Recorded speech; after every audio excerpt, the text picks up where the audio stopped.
Les zones humides des paysages forestiers sont essentielles à tout l'écosystème qui s'y trouve. Elles servent notamment de lieu de ponte pour les libellules et amphibiens et de point d'eau pour les mammifères.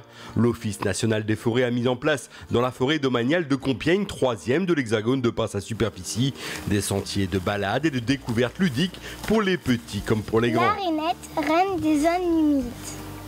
Bienvenue dans le royaume de la rainette arboricole.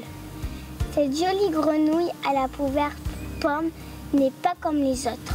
On peut peut-être voir des grenouilles. Alors on se trouve sur le canton du Vivier-Corax, en forêt domaniale de Compiègne.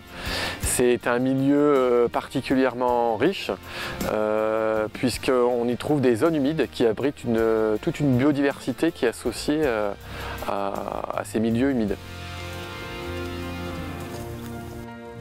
Les mares sont importantes pour la biodiversité puisqu'elles abritent tout un cortège d'espèces différentes, spécifiques au milieu humide.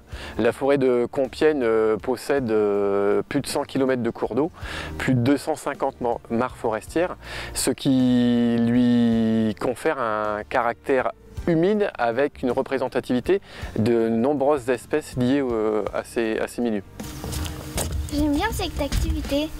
On peut la faire? Oui. L'arbre grimpe sur un végétal. Ah oui, c'est AD. Donc. Alors sur le massif de Compiègne, on a 9 espèces de présentes au niveau des amphibiens. Sur le sentier de la rainette, on va retrouver bien sûr la rainette arboricole qui est l'emblème du sentier. On a aussi le triton crêté, les grenouilles brunes, grenouilles agiles et grenouilles rousses.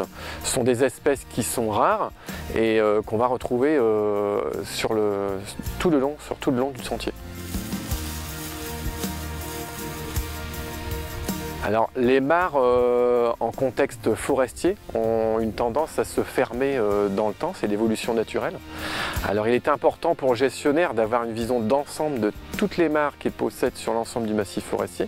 Et l'idée c'est d'avoir un panel de mares d'âges différentes pour qu'on ait une multitude d'espèces liées aux différents stades d'évolution de la mare forestière qui soient représentées dans le milieu.